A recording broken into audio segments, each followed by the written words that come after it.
Hello and welcome to Stabilize. Today we're going to be talking about Savage Roar. Savage Roar is a 3-cost spell that gives all of your characters +2 attack, including your hero. This +2 attack is only limited to the turn though. Savage Roar is probably a better version of Bloodlust, and here is exactly why. Bloodlust, for about 2 more mana, gives you +1 more attack, so in some situations that's a better card, especially since Shamans have more Wind Fury creatures and so are able to use this better. But +2 attack to every minion, what doesn't seem like much, is actually +16 damage across everything.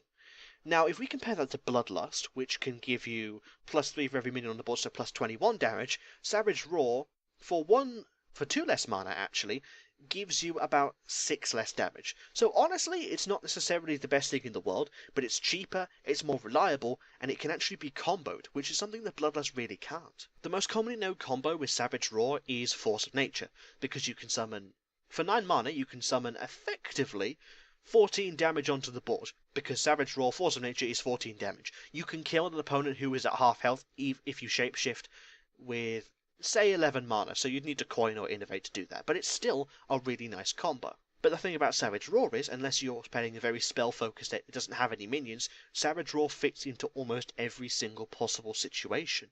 Savage Roar has that unique benefit of just giving everything powerful attack, like Bloodlust, but it's cheaper than Bloodlust, and that's what makes Savage Roar better than Bloodlust. See, Bloodlust is limited by its 5 mana cost, so you can't reliably play it in the early game.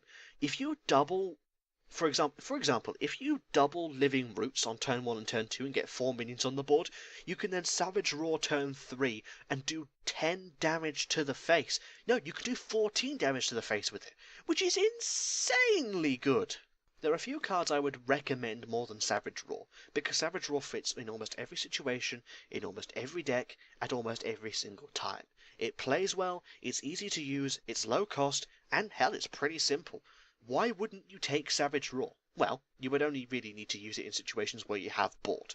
If you don't have board, Savage Roar is less useful, but sometimes Savage Roar can really be the difference between a game won and a game just lost.